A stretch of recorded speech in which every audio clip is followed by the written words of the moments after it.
Our next guests have made a career out of looking crispy, and together they're teaching the men of the world a much-needed lesson in style.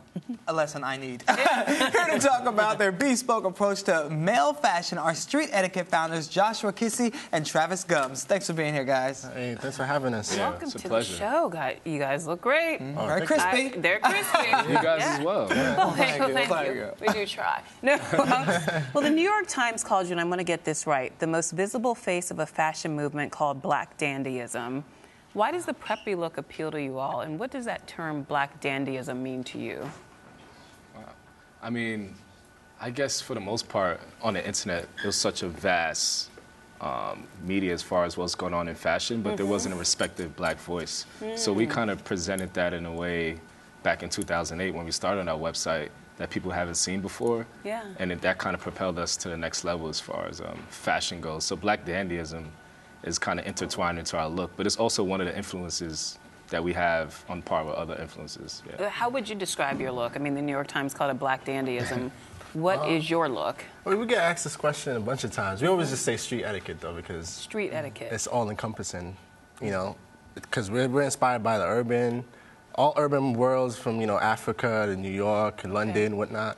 And also, you know, the Ivy, the traditional prep style, traditional suit and tailoring style. So it's just a mixture of everything. Okay. And that's actually the name of your website, Street Etiquette. Yeah. So why did you decide to focus specifically on street style on the website?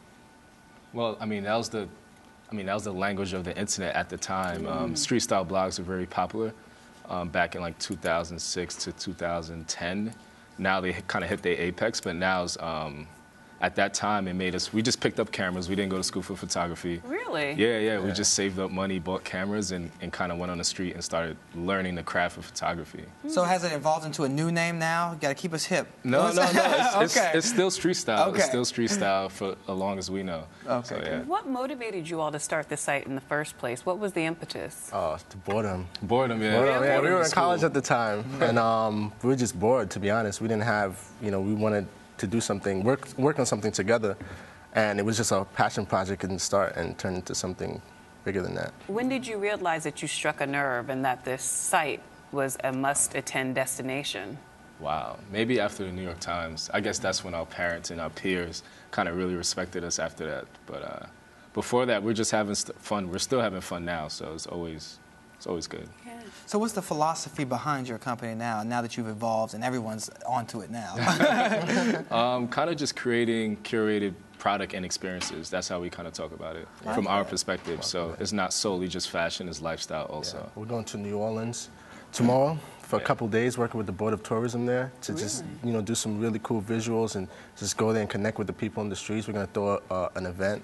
Yeah. So if anyone is in New Orleans at the time, they could definitely come by. Well, how do you pick what is on the site and what you feature? Do you just going down the street and say, I like that, or what? No, not even. I mean, everything has to tell a story. And when it's kind of related to street etiquette, we kind of, both of our hobbies are everything into street etiquette, whether it's music, lifestyle, food, health, and we kind of combine those elements into editorials. So that's why we really got popular with editorials like Black Ivy, Song from the Soul, Sunflower. Yeah. When you walk down the street, can you turn it off, or are you constantly looking for that image, that ensemble that is going to be perfect for the site? Well, it's funny because we don't really do much street style anymore in New York. I think that has helped us a lot because we focus a lot on other stuff for a bunch of other clients and work that we do. When we travel is when it's always constantly on, you know, and we travel a lot, but we never are without our cameras, so. Okay.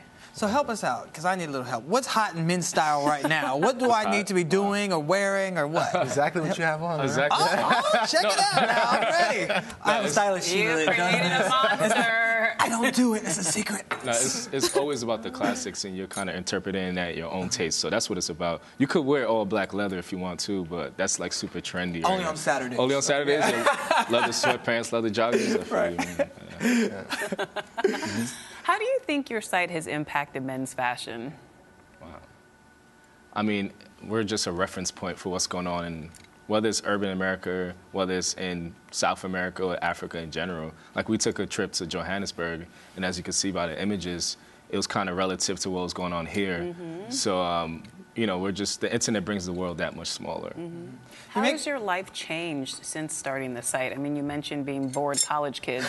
Clearly, you're no longer bored college kids. No. Well, it's our career now. This is what we do from day to day. So that's pretty much the biggest way it has changed our lives, because now street etiquette is our lives. You know, when we wake up, when we go to sleep, you know, we're constantly thinking about stuff, constantly working, and you know, that's our only source of income. Yeah, we don't get to clock out, so you're clocked in all day, every day. But it's a part of the lifestyle, so it's all relative.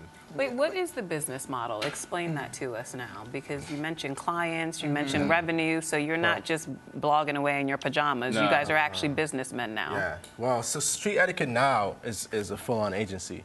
So Okay. between myself, Josh, and Ian, who's our project manager, we work with a bunch of clients doing like a creative input for like lookbooks and styling and, you know, creative direction and stuff like that. And it's become one of the hottest sites out there for men's fashion. Why do you think, or what do you attribute to your success? Wow, I guess it's really just having a unique story, though. Yeah. A unique story everybody can relate to around the world. So it's not really just black, but it just so happens that there's two black faces behind it from the Bronx, New York. So when we were coming up, there was a whole underdog story, because like the Bronx is not really known for style or anything that's cool or trendy that's happening today in New York City. Yeah, for sure. Yeah. From the boogie down, From the boogie down. Boogie down, All right. Bronx. So what's hot for men's fashion this season and in the months to come? I mean, what are you seeing that's coming down the runway that's intriguing you all? I mean, I would say it's all about being comfortable now. I mean, we went from like men's fashion being all about, you know, structure and tailor and all that stuff, and now it's taking that and, you know, meshing that into being comfortable. So now guys wear sweatpants with a blazer, and you can actually make that look pretty good. The term is Really? called, Yeah. it's called cozy Blazer? boy. Cozy boy. Cozy boy. Yeah, cozy boy. That's what Cozy it's called. boy. Yeah. I'm And gonna you're have to saying try that. sweatpants and a blazer. No, but not how you're thinking about it. Okay. You know, still with a tailored twist. Still, Okay. yeah, not how you not like your What kind dad of shoes do you wear with that? Gym shoes or dress shoes? I'm You could do confused. either. Either You way, could do that's either. why it's so. Just be confident when you do it. Exactly. Okay. I'm going to go to Okay. Street Etiquette and see how that looks like in real life. Some blazers. All right. Sounds comfortable, though. I will give you that. All right. I guess you know what you're buying. I know. Sweatpants and blazer. All right. All right. Thanks, guys, for coming and joining us. And you're watching Arise Entertainment 360. Sweatpants and a blazer. All right.